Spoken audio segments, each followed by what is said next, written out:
show in fantasy football history, hosted by the incomparable Scott Connor and the one and only Ray GQ.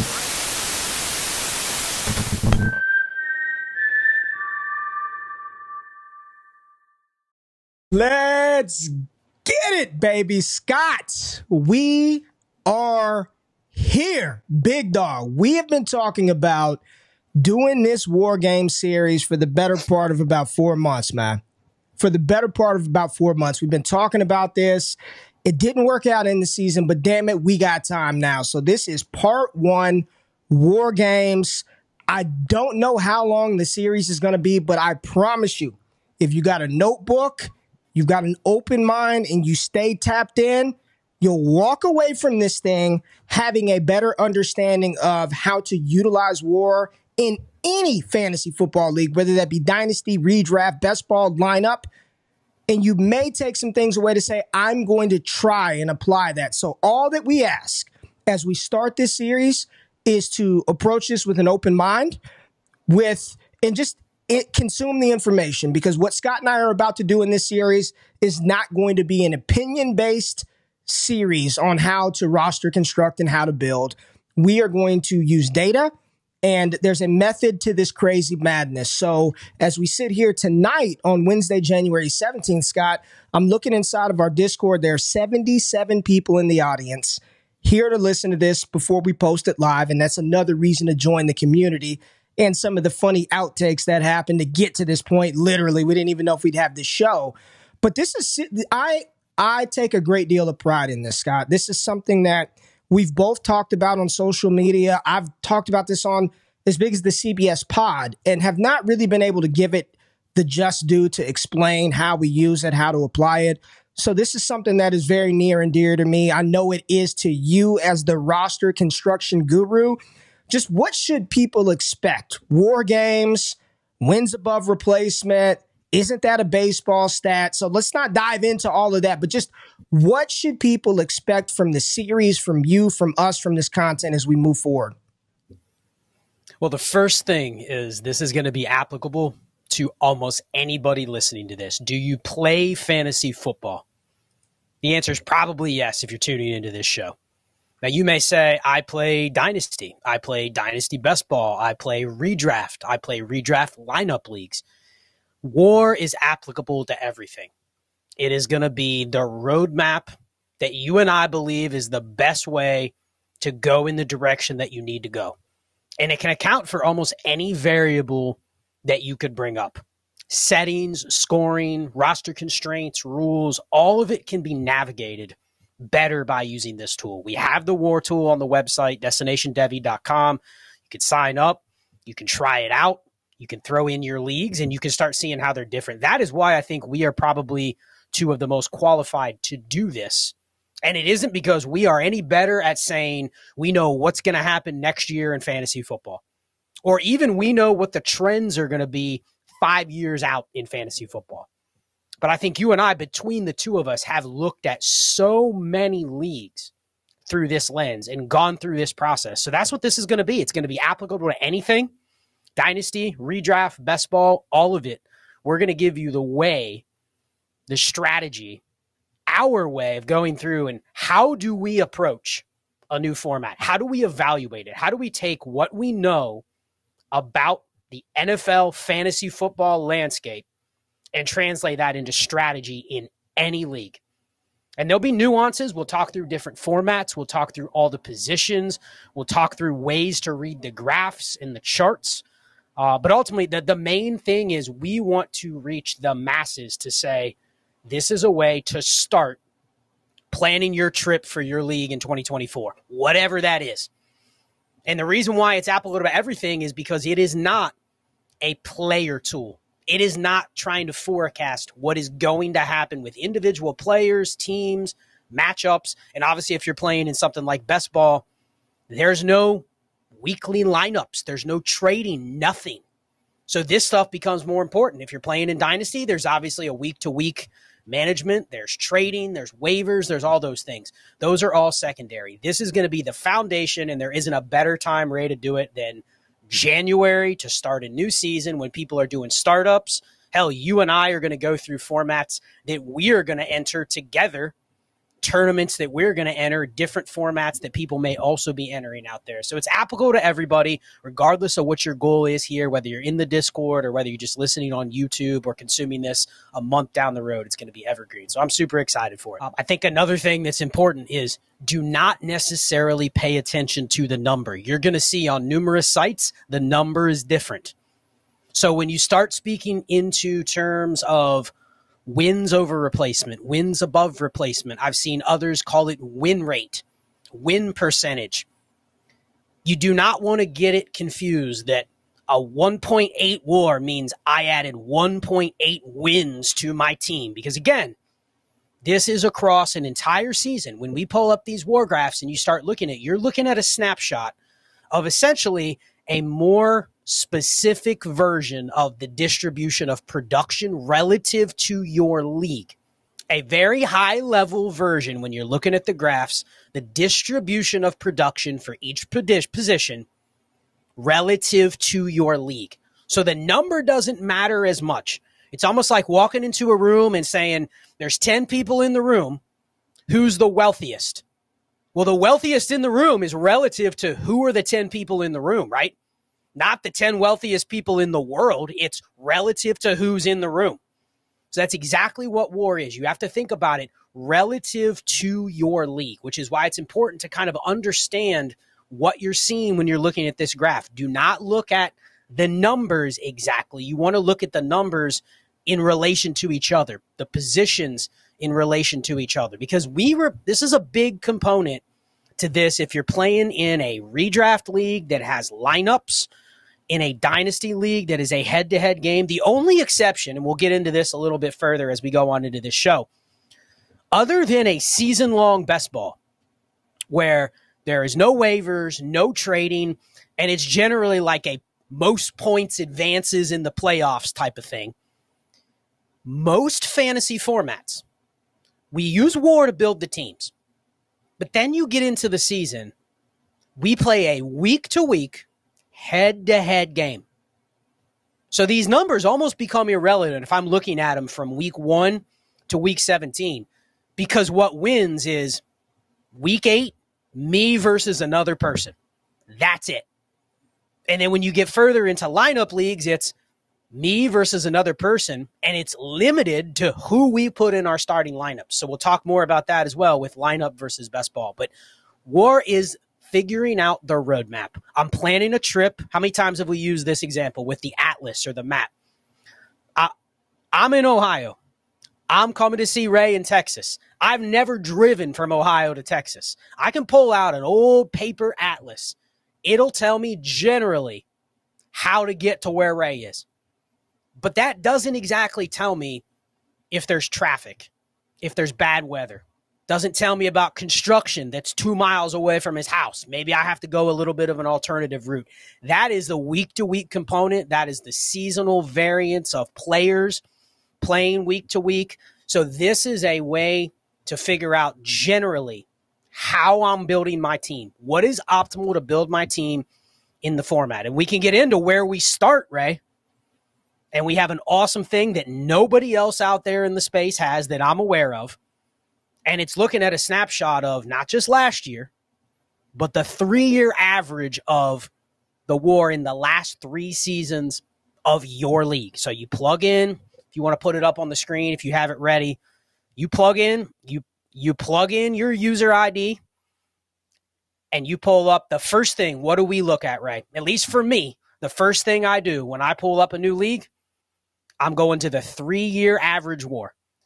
Yeah, so that's the first thing I do. I mean, obviously, if you join a new league, you're going to look at the settings and the scoring in whatever platform you're playing. Sleeper is the easiest to throw in here. You just throw your Sleeper username. You can see mine on there, Charles Chill FFB. You can look at anybody's leagues. It makes it very easy. If someone asks you a question about a league, you can easily pull up their league and kind of look at it for them as well. So put in your Sleeper name, pull up the 3-year average WAR, let it load, and then you have a snapshot here. And why am I looking at the 3-year average WAR? You don't even need to look at the scoring and the settings. I've looked at so many of these that when I see this, I can generally kind of tell you what the settings and the scoring and the roster requirements are by looking at the WAR graph. Right. So when you see this, each position is color-coded. You can see the quarterbacks in pink or red, the running backs in green, the receivers in blue, and the tight ends in orange. And then you just see this line, and people go, well, what does that mean? You see the position rank at the bottom. You see the WAR at the far left, so you can see where it says 0, 2, 4, and then you got all these data points. And if you hover over them, you can look at the average of where each position is. So you can hover over the QBs, QB 10, tight end 10, and you can see where they are relative to each other. And then you have this line down here that signifies 0. Basically, WAR that goes below 0 or above 0. So you look at this, and I'm looking for a couple things, right? The first thing I'm looking at is I'm going over to this range right here, this first quadrant, the upper left. And you might go, okay, well, yeah, that's all a bunch of players that are clustered up here. And that's generally where you're going to find your difference makers. You're going to look at the very top, the very, very top of the dynasty ranks, what's important. And truthfully, a lot of these look very similar, depending on how juiced the quarterback scoring is, how juiced the running back scoring is. It can be a little higher, a little bit lower. But generally, this part of the graph right here, all of that is going to be very similar league to league. And that's kind of representing the fact that at the very top, the elite players. And again, there's no names attached here. That's why I like the 3-year average WAR, because you don't hover over this running back 1 and see the name Christian McCaffrey and go, ooh, Christian McCaffrey. That doesn't matter. You're just looking at the distribution at each position. So this generally looks the same. Where it starts to really, really show something is when you get down outside of this quadrant. Let's call it outside of the top, 5 to 10 players in a given year. Now you start being able to kind of figure out what is going to be the best road to get to where I need to go. So for me, where I start, whenever somebody brings a league to me and they say, look at the WAR, tell me what you think. The first thing I gravitate to, if we're talking super flex, and we're going to go over some single QB, but in single QB, it's very easy to kind of spot the quarterback numbers. You're going to see this red line. It's going to be steeper, and it's going to be lower down. It's going to look more like this orange line. So you can tell this is super flex by the fact that the quarterback scoring and the quarterback WAR is up in this range. But the first thing I gravitate to in super flex is I'm trying to get a pulse. How important are the quarterbacks? Not just at the top. It's pretty clear that in most scoring formats, the elite quarterbacks, because they can run, because they can throw for yardage, they have high touchdown rates, like all of those things are going to lead to WAR that's up here. This is where you mentioned this line, these two lines, Ray. That we'll get to that. That's a whole story in among itself. But this red line right here tells you something. This is a way to kind of figure out there's two things. How important are all the other quarterbacks in my league? Right. So you can see this line relative to the running backs and the receivers. And you can just picture, if you hover over quarterback 8 here, throw out a name of who could be quarterback 8, right? Just in a given league, redraft, dynasty, give me a name. Kyler Murray. Okay, Kyler Murray. Now, you go right above it. You can see RB7, RB8, wide receiver 7, wide receiver 8. So it's position by position. You can kind of tell if you start looking, especially at dynasty rankings or redraft ADP, where these might be misaligned. And you go, wait a second, I did a startup and 10 quarterbacks went off the board before, the third running back came off the board or the 8th receiver went off the board. So you can just start to see immediately that quarterbacks in this range, not that they're not important, because again, you need innings eaters to get through a season. You got to have somebody in this range to get through your season. You probably need a quarterback. But relative to the rest of the landscape, I'm looking at this as not as important as these positions. Correct. But also you notice, and again, QB 5, 2-year average or 3-year average WAR, 2.35. Now, don't look at the number necessarily. Look at the number relative to QB 16, 0.99. That's not a huge difference. This is a pretty flat line. It's not that steep. So right there, I've had two takeaways with quarterback scoring in this Superflex league. They're not as important in the bulk of where you're going to find most of the starters. So call it mid QB ones and below. And they're not as important. They're not as important relative to the other positions, but they're also pretty flat within each other. And you can encompass this range of QB 5 to QB 15 to QB 20. There's a lot of gap in either ADP or dynasty value there. So that's the first thing I want to know is how are quarterbacks relative to the other positions, and how aggressively do I need to attack this range where there's probably going to be a lot of quarterback options available at different prices. Well, let's illustrate and highlight, because you said that 0.24 wasn't that big of a gap from the one. Go at the very top. Who's the number? Whoever's QB1 over the past 3 years in this league, this is a big gap from 4.09, and then go back to that QB. Just say you wanted to fade whoever QB1 is, right? Just you're fading QB1 and you want that QB12. You're fine. Go to QB12, 13 range. You're like, I'm going to build with some old crusties, right?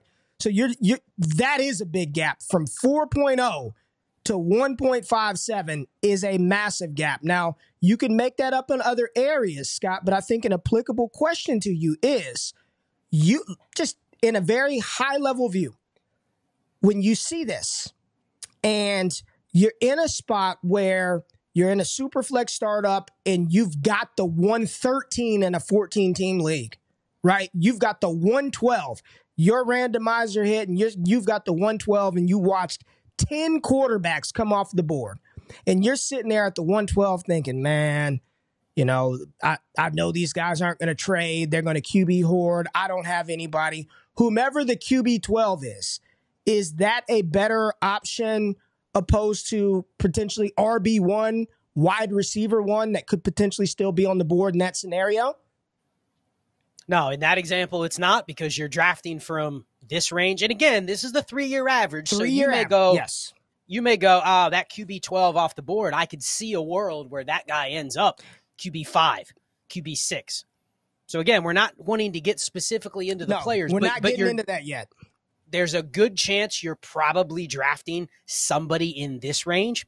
And there's already teams that have gotten guys that are going to finish up in this range. So you're essentially going, I'm panicking because there's not going to be, most likely, and you mentioned a 14-team league, which brings in a whole new argument of scarcity. There's not going to be a lot of these guys left. So I panic and I take one of these because I feel like I need to get a quarterback, and I'm probably passing on this guy, someone in this range right here. And you can clearly tell by the WAR, I'd rather have somebody here. Now, we'll get into the argument as we get a little bit deeper into this, when you're getting wide receivers and running backs and the scarcity there. But this is I cannot hammer this point home enough in Superflex. Understanding the bulk value of the quarterback position and what it is relative to these players. Because a lot of times we panic. The scarcity in a 12-team league, for instance, is not as scarce as you think if you're willing to be a little risky and kind of let things come to you. Because as we go further down this line, just to continue with the quarterback scoring, you get down into QB 17, 18, 19, and at a point, it starts to fall below 0. Mm-hmm. And now this is a season-long snapshot. And the reason that this is negative is because in a given league, there can only be 24 quarterbacks that are starting in a given league. So from a high-level perspective, like a best ball perspective, which is what WAR is inherently, because we're not talking about sit-start decisions. We're not looking at this from a week-to-week perspective. You're going to see this go below 0 because there's not going to be more than 24 quarterbacks that are starting in a given week. However, you start to get down in this range, Ray, QB 17, 18, 19, 20, looks real similar to basically this 0 line, right? Yes. And anyone below it, these players down here are signifying basically these players are not going to be in your lineup because they can't be. Because this is a best ball WAR that you're seeing from a season-long perspective.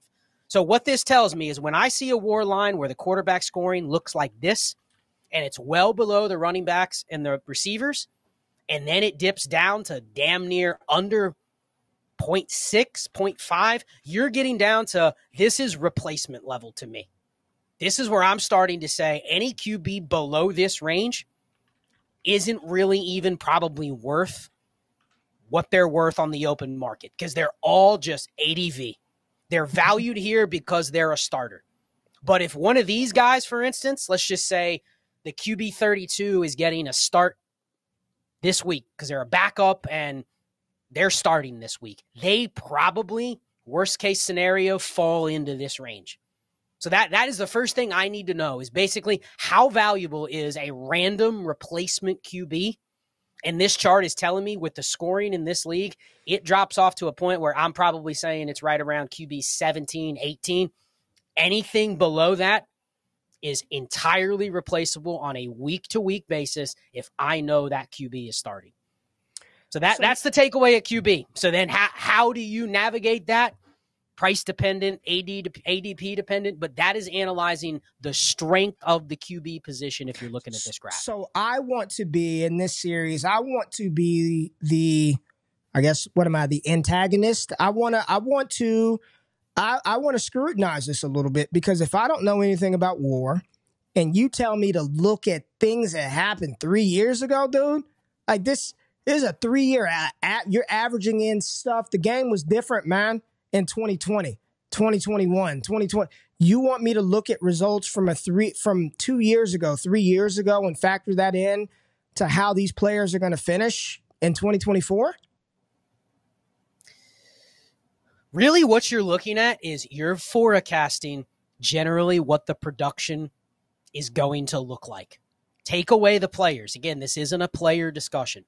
This is just making a bet that in this format, with this scoring, if I'm below this range at quarterback, and you probably, when you get closer to the season, you're probably going to have to start looking at things like projections, and there's a lot of factors that could go into it. But the answer is basically yes. You're looking at making a bet based on what's happened the last 3 years that this is going to be the general distribution of the quarterback production. And below this range, it's probably to a point where the price of these guys is not going to be worth what you could get by just replacing them with a random starter. And I think that's very important, right? And back to your original analogy with the map, Scott, you can pull out an old atlas from 10 years ago. And the general direction to how to get to Texas from Ohio is probably the same. The main interstates are the same. The direction in which you have to travel is the same. But yeah, every year there could be some differences, right? Oh, there's a new off-road. Another overpass was built. You can actually take 67 instead of 30, right? That's sort of what the average is showing you. It's a little bit of everything. So the interesting thing about this is, well, that's a 3-year average, Scott. How did this year look? And if you pull this up, which I haven't pulled up, Scott, and I think you should switch the screen to this year, just keep this screenshot in mind. Keep this in mind. As you're watching this, look at where the pink and the gold overlap. Look at where the blue and the green are. Just hit War All. Just hit the first tab, Scott, War All, because that's what everybody's going to see. So keep that initial picture in mind. And my challenging, is this actually going to play out? Look at that. Look at that.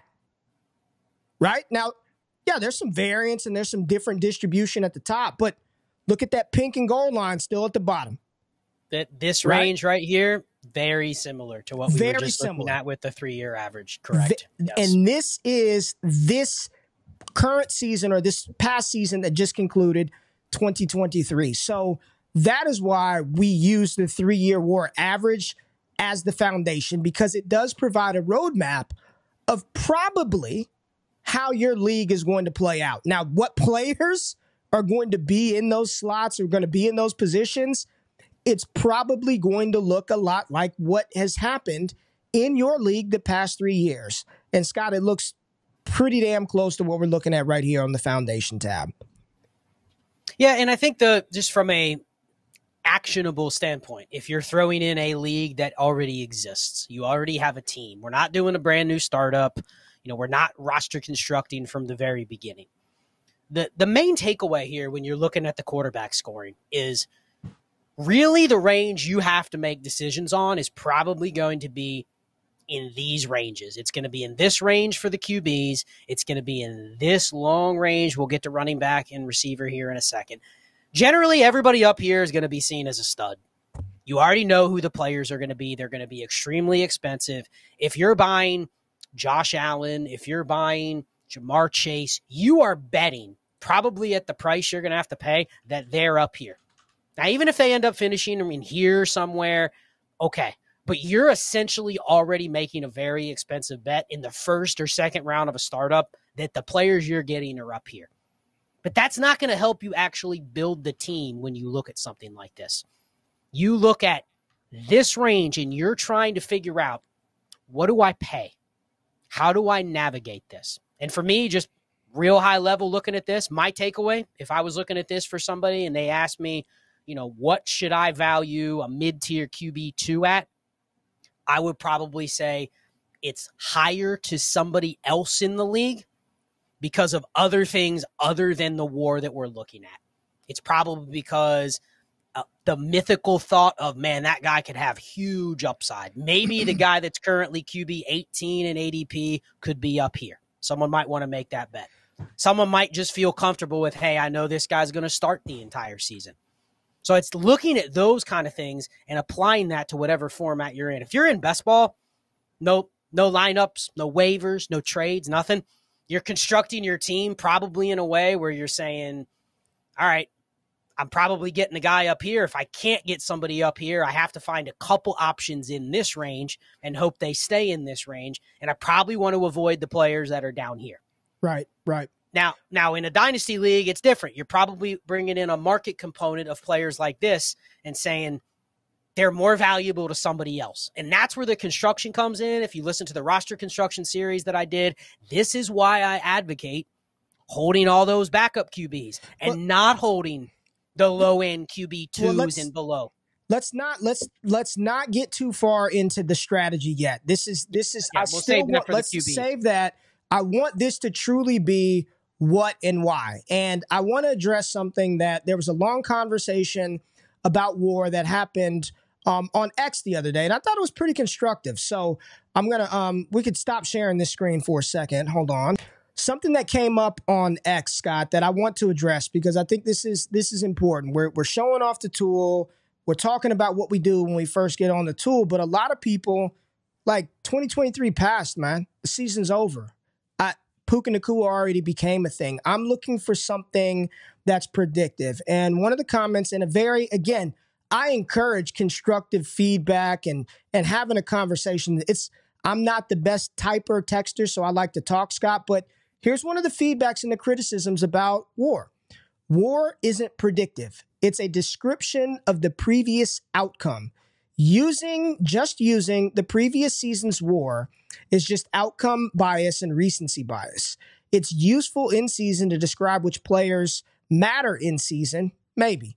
Skate where the puck is, skate where the puck will be, not where it is, right? So you get a lot of people, and even me at the beginning, this all started. You remember a couple of years ago, I brought Jordan McNamara. Shout out to Jordan, Analytics of Dynasty. I brought him in the Discord because I started to buy in and I wanted him to explain it. It was still a very difficult concept for a lot of people to grasp. But the big criticism of war is that it is not predictive. It does not tell you who to pick next year. It's not going to tell you who's going to be at the top left of that screen in 2024. So how do we address that very fair, I don't even want to say criticism, but just question. This isn't predictive. I want something that's going to help me find the guy that's going to be on the top right, or why use this if this is all what's happened 3 years ago or last season?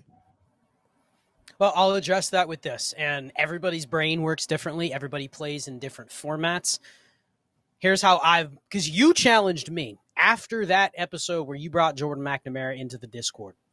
You pushed back on me for months. Scott, I'm not sure how we're going to be able to bring this to the mainstream and talk about it when it isn't predictive, right? Like, it really has to be articulated in a way where We can explain what it is, but also highlight the limitations of it is not going to tell you who to pick. So visualize this. If you're running this and you're looking at a league, it's January right now. You're looking at your league, you're looking at the 3-year average. You kind of have an understanding of what the distribution of the production looks like in your league. So now you have to have a little intuition, whether it's dynasty, whether it's redraft, whether it's best ball. You have to have a little intuition and go, okay, I generally understand how the production at each position is going to flow, what it's going to look like. You then need to be able to go through, and whatever system you use can be projections, and we'll maybe even talk about a little bit of the limitations of why projections for seasons don't necessarily work in the WAR tool either, because when we do projections, or when people do projections, here's what they do. They go, every player is going to play 16 or 17 games, and they just slap the season-long totals in there. But that doesn't calculate WAR. That doesn't tell me how much WAR a player is getting week to week relative to their peers. It doesn't account for the spike weeks. It doesn't account for the flat weeks. It doesn't account for some of the consistency. So you can't calculate WAR directly just looking at season-long totals. It doesn't work like that. So when you look at this graph, you have to be able to visualize and go, all right, if I'm doing a best ball league, no trades, no waivers, nothing. You kind of have to have some intuition and go, all right, I understand this quarterback scoring. If I'm going to draft, you mentioned Kyler Murray earlier. If I'm going to draft Kyler Murray at QB 11 in my draft, I have to already kind of be projecting this is the general range of outcomes of where he's going to fall. And you have to be able to kind of intuitively think that. It is never going to say, yeah, he's going to fall in here versus here. Right. That is the limitation. So, and I know you've done this, I've done this. We've got caught up in using player examples with their WAR. And immediately it is all people hear is the name, the number, and they totally lose the fact that you've kind of just put a player in a bucket, in a tier. It's why you rank in tiers now versus individual player ranks. It's exactly what you're trying to do with this. It's picking a bucket where you relatively think a player is going to end up and constructing around that. So that is the easiest way to navigate the question of it's not predictive. Right there. Here is a real life example of that, the application of that playing out in 2023. I ran the WAR. I drafted close to 300 underdog teams in tournaments, close to 300 in total from the Big Board Superflex. I max entered BBM4. And you want to know who my highest rostered tight ends were, Scott? I already know, but share. Jake Ferguson and Trey McBride. And I had a bunch of Isaiah Likely too, but Ferguson and McBride were my two highest owned tight ends in underdog fantasy.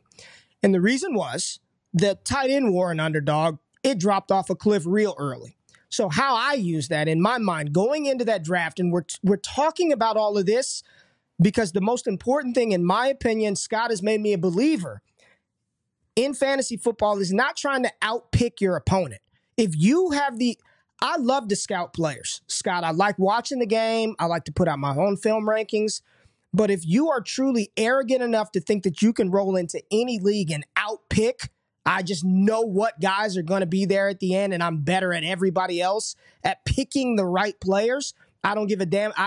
You're going to lose. Like it is a surefire way to lose. It's almost like plus EV betting, man.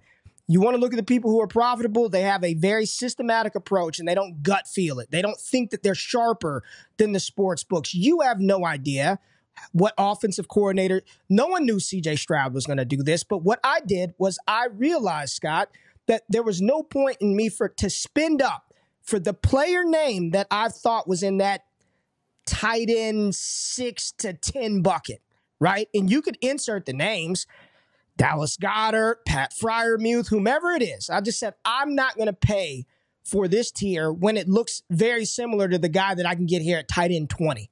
Right, at tight end 25. And for me, The War Machine didn't tell me who that was, but I'm looking at ADP.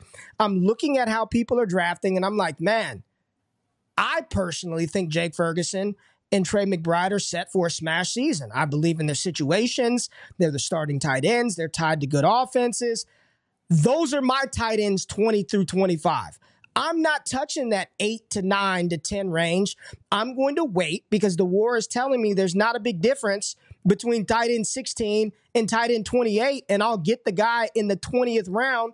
And they ended up being absolute hammers for me all season. Did the War tool tell me Trey McBride, Jake Ferguson? It could have easily have been Darnell Washington or whomever the hell else you want to put in that category. But to your point, you've got to use some other commonsensical type football tools in order to make a determination on which players you think will personally fall within those buckets, right?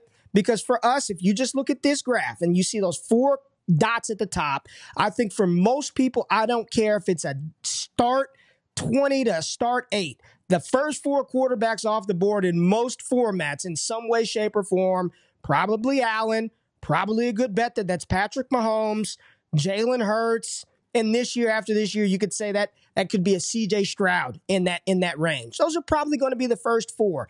After that, just use some ADP and some common sense to kind of figure out who you think will fall in those buckets. Like it is not going to predict the players, but as you just saw from the 3-year average to the actual result of the season, it did a pretty good job of giving you a nice foundation and a roadmap of what it probably is going to look like at the end of the season.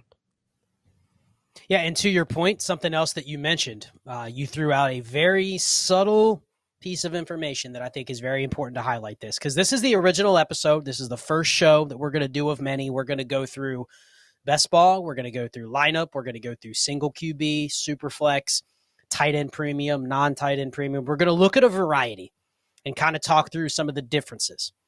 But you mentioned something that's key. You use the word 300, Ray. You drafted volume, right? Now, not everybody here is going to draft 300 underdog teams. Not everybody here is going to play in 50 dynasty leagues. Not everybody here is going to play in 25 redraft leagues. Right. So this generally, when you're looking at something like this, the reason that you can kind of just go, well, I'm going to build almost all of my teams that way, you're also taking advantage of the fact that you did a lot of teams, right? So you were able to just kind of zoom out and say, this is a macro strategy that I am going to go in and duplicate over and over and over and over and over. And I'm going to pick different players. I'm going to pick different combinations. Like I'm going to do a lot of different things with those 300 teams.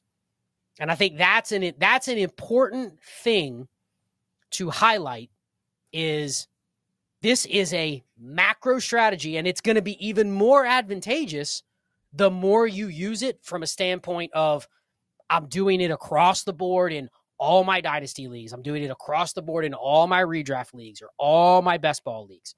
So all of those things I think are good points, but this is something that works like a general direction. You could do this one time, Ray, and you go, I didn't pick the right players. War failed me. Yeah. Right. So there's going to be people that will say that. I was in 2 leagues. I follow War. I roster constructed exactly what the graph said. Right. Guess what, dude? You just picked a lot of the wrong players. The variance bit you in the ass. I'm stopping you right there. The War didn't fail them, though. Right? The War You're muted. Didn't the War like I ended the point on you did one league, you followed this, and you picked the wrong players. Yeah. Boom. Here's my pushback on that, Scott. This is my serious pushback, because even if it were one league, I'm sitting here thinking about this as you're talking about it. And if I had one league and it was for my life, right? Like, and I'm not BSing you, for my life is on the line, I am going to trust the 3-year average of the distribution of the points and the scoring in the league. The part that and here's the crazy thing. That doesn't even seem like a big risk. Like, the scariest part about that whole proposal is making sure I pick the right ones that fall inside of those ranges, right? So I don't believe that even in one league, a one league sample size, if you lose and you follow this to a T, what it doesn't account for, man, is Puka Nacua is probably way in the back, right? He's not even registered because he didn't play, being the greatest rookie wide receiver in NFL history. Like, there's no tool that's going to tell you that. It's not going to account for the fact that Justin Herbert played half the season. It doesn't account for the fact that Tony Pollard, whom going into the season, a lot of people, me included, thought could be the RB1, didn't finish there. But the distribution of the scoring, I almost guarantee you, it looks identical to the 3-year war average. So a lot of people, and for me, it's the frustrating part, but I do believe that as we go through this series, it is the most critical part for people to actually buy in to try it, is to understand off the rip that it is not going to predict who the name of the player is going to be that falls inside of those buckets. So if you're asking us to provide a way to predict the future and give you where the puck is going to be, I can give you an idea. I can tell you the range. I'll be like, hey, QB1 is going to be real valuable in this league. The top 15 running backs are going to be really valuable, but the tight ends that are off of the board, you get where I'm going, right? Like, I can tell you in your league, you want to have you a top 8 quarterback. You want to have you a top 3 tight end. I don't know who that's going to be. That's up to you. Scott, if we took a poll right now inside this Discord, top 3 tight ends in fantasy just for 2024, you'd hear an Andrews, a Kincaid, Laporta. It could be Kittle. It might be Trey McBride. It could be that's 6 right there. Njoku, good luck. You better use something else to figure out which 3 you think it really realistically could be. But it's going to be 3 to 4 that truly matter. And I think that's where the misconception and sort of the negative stigma is because people are looking for a predictive tool. They want to know who the next this is. Where's the next McBride? Where's the next Nacua? That is not what the foundation of roster construction is even about, which that's what we're talking about right now. Yeah, I mean, and there's so many analogies we could make. We're going to get into best ball. We're going to get into lineup. We're going to get into dynasty. I mean, when you start getting into dynasty, there are so many other components and variables. It's not just what's going to happen in the upcoming season, right? There's so many other variables to consider if you're building a team from scratch. But I mean, the hopeful part of this is that people understand, and you made another subtle point of, if you just look at these graphs, the takeaway is going to be, yeah, pretty sure that quarterback 6 through 12 are going to be very similar. Like, that's just a sweeping takeaway that you take away from looking at that graph. Who those players are, how you get there, what you pay, what order you take them in, that's all up for debate. That's going to be a different conversation of how you arrive at that. But the sweeping conclusion was, generally that range is going to be the same. And we'll talk through each position in some of these formats as well. But again, the major thing here is to say, I leave looking at this tool when I pull up a league with a roadmap or a direction of how I want to build my team. Because it's like starting a business, right? You've started a business. I've started a business. I've known people that start businesses. Let's say you're doing something where you need to go sell a product to people. Right. Again, this is another real life analogy. Your results are going to be determined in the end how good you and your employees or your staff are at selling the product, and how good is the product, right? Those things are going to matter. That is how good are the players you pick? How good are the situations you invest into? How lucky are you with the injuries? All those kind of things are how good are you at selling a product? How good is the product you're selling? But if you're setting up a business, Ray, don't you want to give yourself the best chance to do those things? Absolutely. You want to train people right. You want to give them the technology. You want to give them the tools, the resources to be able to communicate, travel to where they need to go. Like, all those things need to be in place before you get out there and go, all right, let's go sell. Let's go actually execute. That's what the war is to me for fantasy football. It is making sure my structure and my roster construction are not already losing me points or losing the advantage because it's all out of whack.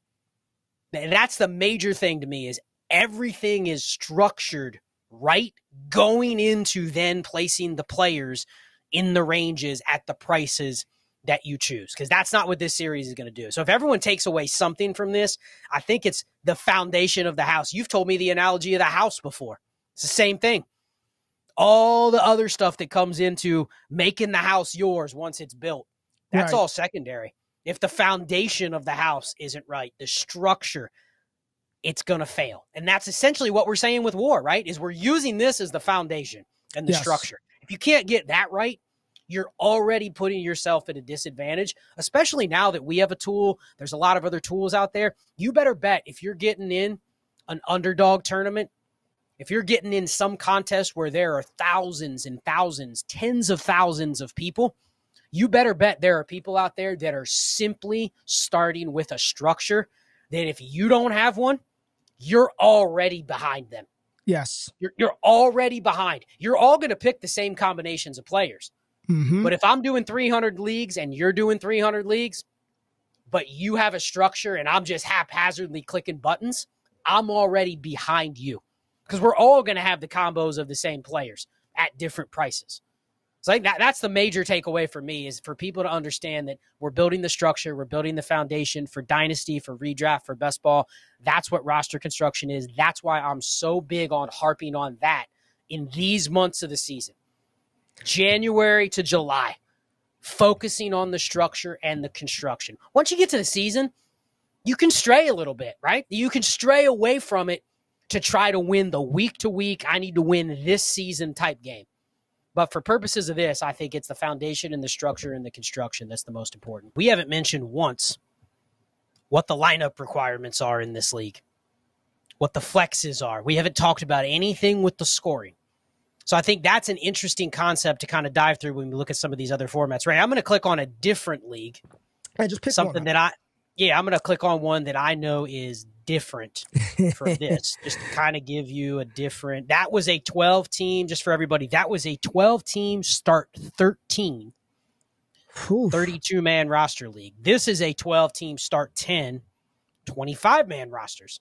So 3 less starters, 8 less roster spots. You're going to see how the war is a little bit different once it loads in here. One thing you'll notice is as you click through a bunch of these, and you can cycle through all mine, all yours, all Ray's, like you could pull up anybody's leagues and kind of look at them, but you'll start noticing as we go through different formats, and this is also a super flex, a 12-team super flex, so that's the same.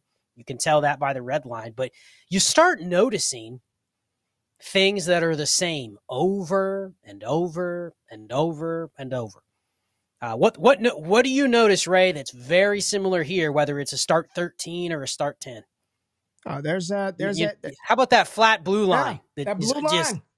It's just flat. Almost any format you look at, you're going to see some semblance. Why? What does that mean, Scott? We're gonna save that for the wide receiver specific episode where we dive into the wide receivers, the thresholds, the Trinity, and all that kind of stuff. But you'll notice that's similar. Mm-hmm. You mentioned earlier tight ends. We're going to do a tight end episode. Yes. A lot of these tight end lines look the same, right? They drop off, and they're all lower than everything else. Yep. Now, the one thing I'll highlight here, because I think it's pertinent, what do you kind of notice here? QBs matter. It's a shallower league, right? There's not as many flexes. It's a start 10. Mm-hmm. This range of QB, that range you were saying, oh, man, I don't really want to draft that quarterback 9, 10. Right? Relative to the others. They matter. I just said they matter. Matters a little bit more. Now, it still drops off at a range right around here where you're going, it's not good. Right. But when you start looking at like 10 of these leagues, let's just say you pulled up 10 random 12-team Superflex leagues, knew nothing else about it. You didn't know the tight end premium, the starting requirements, the running back scoring. You knew nothing else. You'd start to notice themes, things that are generally the same, things that are different. I think that's where I've kind of gotten my eye to say, what am I looking for first? Here you can clearly tell, that quarterback scoring in this range is valued differently or should be approached differently. And then you'll see differences between running back and receiver scoring and all that kind of stuff, which we'll dive in more in future shows. But let me pull up one more. Yeah, pull up one more. If I find one that's a little even a little more challenging here. And this is why, folks, if you're listening to this or watching it on YouTube, this is why there is no war ranking. Like, you can't do it because every league is different. This tool is factoring in your unique individual league. Whatever crazy, like it is factoring in that. It's PPR from half PPR, standard scoring from 2-point tight end. That's why you shouldn't see it. There should be no war ranking because it would just be, it'd be bullshit. Because without the league specific, look at this. I mean. Well, I will say this, and everyone can pull this up if you're seeing good this. Good Lord. This is one of the best leagues I have ever created because look at this entire grouping of players. You tell me right there, there's about, 30. Could you argue there's 40 to 50 players that are all the same, right? Yeah. Now, this is a start 2 tight end, 2.25 PPR. So you're not going to run into almost any leagues like this, but that speaks to how juiced you have to kick the tight end scoring up, 2.25 PPR and start 2 to even get it equal to the other positions. Think about that for a minute. Yeah, that's for those of you who could pick up on it. I'll just say, think about what he just said for a minute. They had to juice the damn scoring to 2.5 to get them on par with some of the other positions. Well, and here's another thing. What do you notice, Ray? And I haven't even told you what the quarterback scoring is here. What do you notice about this red line? Do you see this dip that is just, I mean, the same in every league, right? This little dip, right? That just dips down around QB 15 to 18. It just drops off a cliff, right? You see that? Yes. Now this is a start 2 QB, 6 point per passing touchdown league. Now, so you get in a league like that and you're going start 2 QB, 12 team. There's a scarcity issue right there. Absolutely. So now I'm looking at this going, oh my God, start 2 QB. Now I get it. All the other positions are very similar to QBs, right? But knowing you have to start 2, if you're already down in here panicking because you don't have any, you're A, chasing the scarcity, but B, you're already taking a loss every time you pick a quarterback. Yes, you are. So that's the kind of nuance that when you look at the settings and stuff, you really formulate your strategy as to how to attack it based on the value. Can you hit all? Can we go to the all chart for this to see how it played out this year in this league? Yes. This is a great segue to the end. And again, this is just the first episode. What is it? The foundation and why? And Scott, it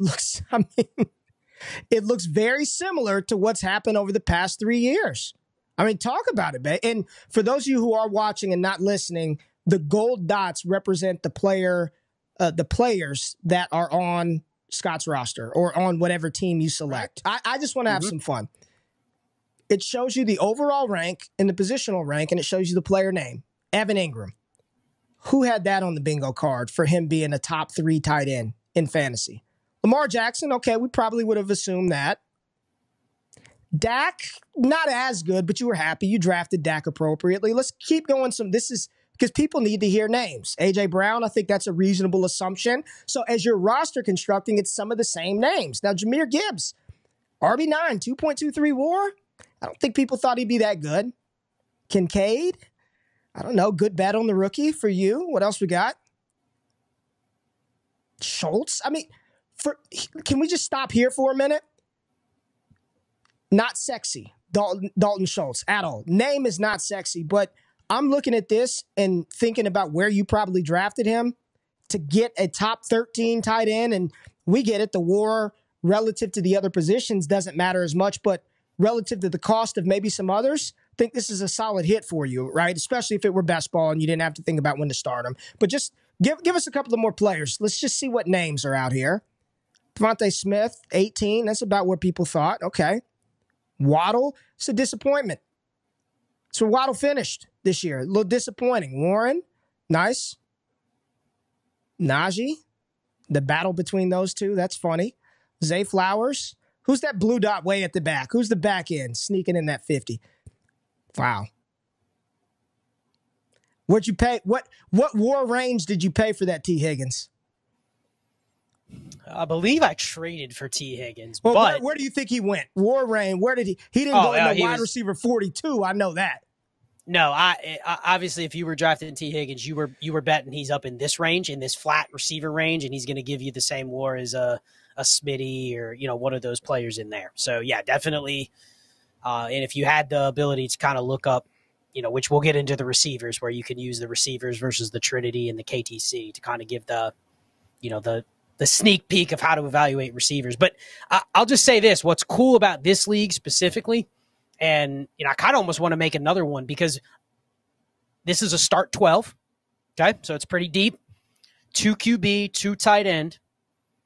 I won this league. I was like the third best team in the regular season. I won the league.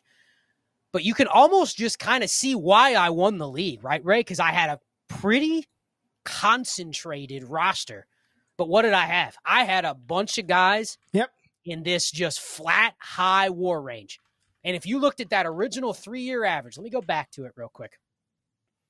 If I told you just to tell me the strategy in this range, and it's 12 starters, couldn't you kind of take away that within what you have to start, 2 QBs, 2 tight ends, 2 receivers, 2 running backs, with the goal when you see a graph like this is I just want to get as many of these players as I can, right? Yeah, I want to get those guys. Give me like 15 players in this range. Correct. If they stay healthy and they give me this general WAR, they'll be in my lineup, I'll win. Right? Give me as many players clustered in this range as possible. And not every league is going to look like this. Sometimes this cluster may not be here. The cluster may be here. And you have to determine, okay, how many players can I start in this league? If it's a start 12, a cluster in here may be the same thing. There's just a bunch of players kind of in these flat ranges based on the WAR in my league that I just want to get as many guys in there as I can. Now, what does that mean from a dynasty market value standpoint? That's something you have to decipher in your given league.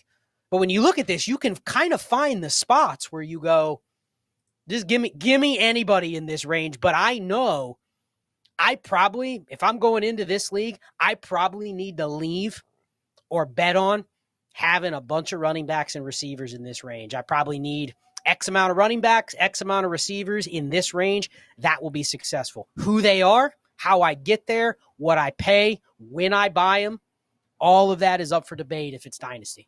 But that's kind of how I'm looking at a league like this and saying that's my general strategy. Then you can drill down and say, I need this many receivers, I need this many running backs. But for me, construction in this league, a lot of it's kind of just like, give me as many play. I don't care as much what position they are because of the nature of this graph. So I don't know if you had anything to say additionally. No, I think when you see stuff like this, when the flat tiers, especially, and I can't wait till we get to wide receiver and running back because we have something that will help you identify the receivers. It gives me a little more leeway as well, Scott. I can read the board and say, I'm not going to chase and pay up here. I can, in a startup, trade back and accumulate some draft capital, and I'm going to use my own personal football rankings to bet on a Tank Dell. I'm analyzing the situation in Green Bay, and I think there's some opportunity for a Romeo Doubs in Carolina, for an Adam Thielen early. It gives me more leeway to invest earlier, which one of the strategies that I've talked about in Dynasty for years was acquiring 2 elite quarterbacks. Like, I had no problem trading up for 2 elite QBs in Superflex, even before the WAR. But in something like this, you give me 2 elite quarterbacks, you give me a receiver in that range, some ADV receiver inside that 10 to 20 spot, and I'll be good. Like, I know that I can take some shots on the back half of that and sell players based on artificial dynasty value, on hype, on momentum, on hopium. As long as I've got the players that I believe are in that top 50 quadrant, it gives me a lot of confidence that I can figure out, dude, from wide receiver, from the bucket range of like wide receiver 20 on, good luck. Who knows? It's what get on any given year. I have no idea. And that's why you hear a lot of us say those running backs are just kind of the same. Like, I'm not going to pay for what I believe is going to be RB26 when I can get the same thing at RB40 prices, RB36 prices. And again, This isn't telling you who that's going to be. You have to deduce that inside of your league, whether that be during the draft, after the fact, ADP, rankings, however you come to who you believe is going to be a top 20 receiver. I guarantee you, whether that plays out in a factual way or not, your league will probably look very similar to what has happened in that league over the past 3 years. Yeah, I mean, we're going to give different examples. We're going to go through each position. We're going to share different leagues. I mean, this was just kind of a snapshot, a couple of my leagues that, the 3 we shared were all totally different. But I think if anybody's watching this along, go back, click through those 3 leagues. You can pull up my username on Sleeper, click through the 3 that we went through. We went through the USFFL, the Fanatics Fantasy, and the Hyper Scarce Dynasty. They're all 12-team leagues, but there's so many different nuances in there. Look at the 3 charts. Just those 3, I think you can bring takeaways to the table and say, damn, I know all those were different, but there were some things on those lines that just looked the same. And that is the reflection of the 3-year average WAR. That's the NFL distribution of fantasy points at these positions. It's generally going to look the same. And I haven't done a ton of research on this, but I've heard people talk about this on NFL shows too, Ray, where a lot of the same like ratios of stuff that happens in NFL seasons, it's very similar from year to year. Now they don't know, okay, this guy's going to win MVP and this guy's going to tear his ACL. Like there's a wide range of outcomes, but a lot of the things that are used to kind of measure what's good, like I bet you could go through and look at things like EPA per play, and you could probably say the distribution is very similar. I don't know what players are going to be where in each individual year, but I think a lot of these trends, it's very powerful when you look at that 3-year average WAR and you start studying these. Look at all your leagues. Even if you're in 5 leagues, look at all 5 and just go, okay, what is kind of similar between the 5? Those should probably be the things in the back of your mind that you're going, that's probably not going to change much no matter how crazy the league that I get into is. That's probably going to be pretty finite from year to year. And then study where the differences are, and those are the things you probably have to dive into more, which we're going to do with each position. Isn't that what they do with the stock market, Scott? I mean, I'm in the market. I'm looking at what's happened. What's the trend of this company over the last 6 months, the last 3 years? And the market's a little different because it's a day-to-day thing, but you zoom out and the averages are pretty, like you can follow the trends. I mean, this is what happens. So anybody pushing back saying, well, this doesn't equal that, that's not what we're trying to do.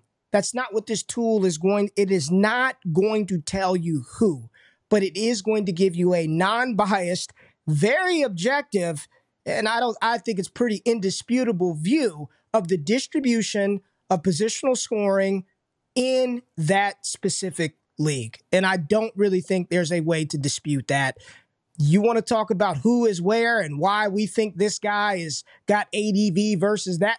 That's a whole nother conversation. But the foundation of the house, Scott, I don't care if you're building that thing in Texas, if you're building it in Nebraska, wherever it is, right? You've got to start with the foundation. But much like the different topography of the land and the soil, things are a little different. So there might be a different way that they have to lay the concrete here than they do in Ohio or in New Orleans or wherever that may be. But ultimately, the process in this, the start of building a solid house starts with a strong foundation. And that is why we wanted to start this series off just talking about the tool, how to use it, what those lines mean, and more importantly, what they don't mean. So as we progress through this series, Scott, we will talk in depth about the quarterback position, both in lineup and best ball.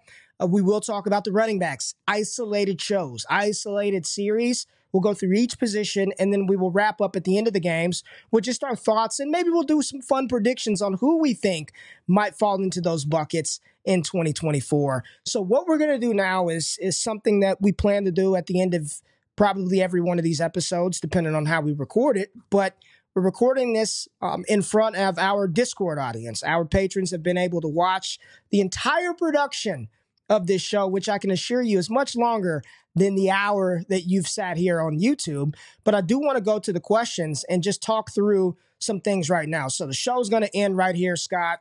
I think we'll be able to dive a little bit deeper when we do the positions and we go through each one of the episodes to follow. So we'll be putting those out I think the plan is just to kind of air them at the normal time where Destination Chill airs every single week. Yep. So that's going to be for everybody in here. It's going to be put out on a weekly basis, a new episode, and the goal having a series that we can point to and be like, boom, 1 through 8, 1 through 7, whatever it ends up being, you can just point to, and that's essentially War Games. So appreciate everybody being here.